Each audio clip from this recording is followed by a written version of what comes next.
It's January 1st, 2026. You check your accounts. No investments, no stocks, no crypto, just a job that covers rent. Barely. Meanwhile, the news is yelling, AI is replacing jobs. Interest rates are still high. Homes cost more than most people make in a year. This is the moment where most people mentally quit. They tell themselves, I'm already behind. What's the point? But here's the truth most people don't want to hear. Starting from zero in 2026 isn't a disadvantage. It's actually a clean slate, if you know how to play the game. If I had to rebuild from absolute scratch, knowing what I know now about money, markets, and human behavior, I wouldn't panic. I'd follow a boring, repeatable system that quietly builds your first $100,000 and then snowballs into something much bigger. No hype, no shortcuts, no lottery ticket investing. Just math, psychology, and discipline. And I'm going to break it down step by step. Step 1. Fix the thing that's secretly keeping you poor.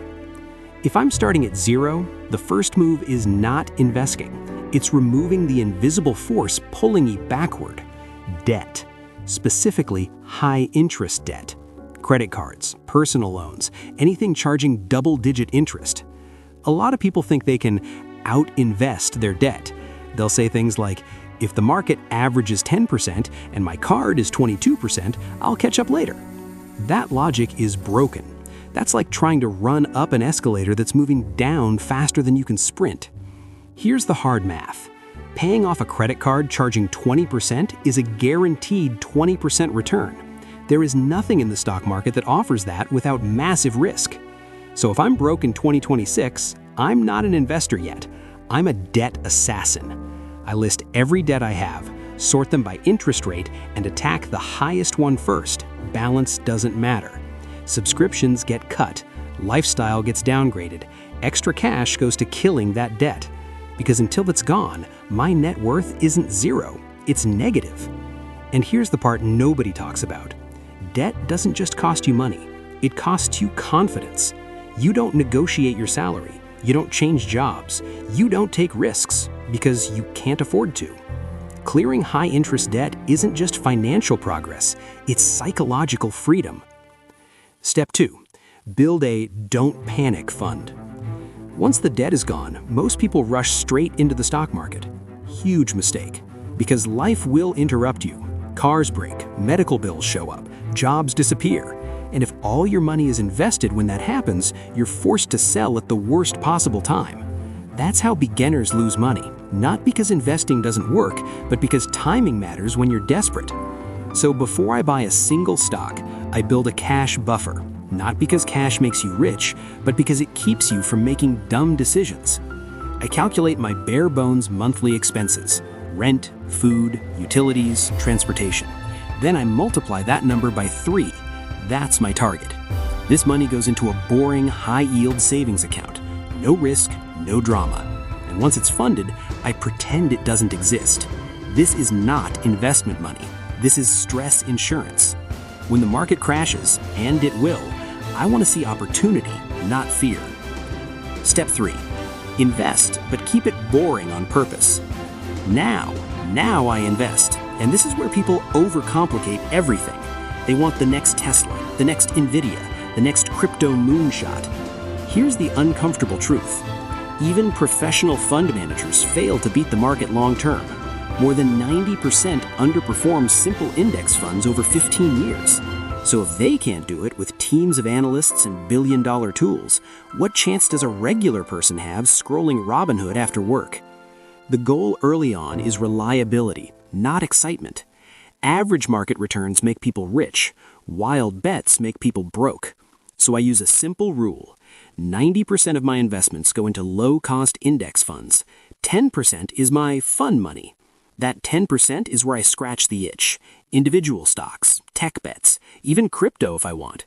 If it goes to zero, my plan survives. If it pops, great. This keeps me disciplined without feeling trapped. If investing feels boring, you're doing it right. Step 4. Use the tax rules in your favor. Most people focus on how much they make. Smart people focus on how much they keep. Where your money lives matters just as much as what you invest in.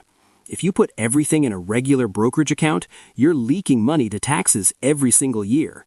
Capital gains, dividend taxes, tax drag. Over decades, that adds up to tens, sometimes hundreds of thousands of dollars. So if I'm rebuilding in 2026, I follow a simple order. 401k up to the employer match, free money. Roth IRA, tax-free growth. HSA, if eligible, triple tax advantage. Back to the 401k. Only then taxable investing. People say, but I want access to my money. That's exactly why these accounts work. They protect your future self from your present impulses. And yes, there are ways to access Roth contributions early if needed. This isn't a prison, it's a guardrail. Step 5. Stop obsessing over saving, start focusing on earning. Here's the uncomfortable reality in 2026.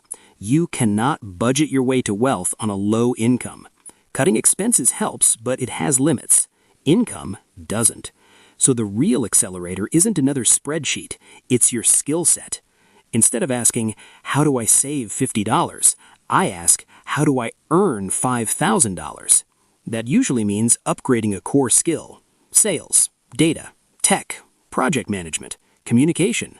Something that increases your primary income, not just side hustle cash. I dedicate 1 hour a day, the time most people spend doom scrolling, to building leverage. 6 months later, I use that leverage to ask for a raise, switch roles, or move into a higher paying lane. A higher income makes every step in this plan easier.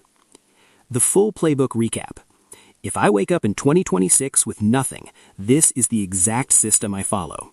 Eliminate high-interest debt, guaranteed returns, build a 3-month cash buffer, protection from panic, invest mainly in low-cost index funds, boring but effective, use tax-advantaged accounts, keep more of what you earn, aggressively upgrade my skills, increase the size of a shovel.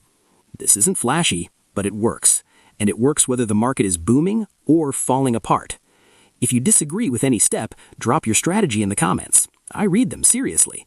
And if this helped you think clearer about money, consider subscribing. No hype here, just systems that compound. I'll see you in the next one.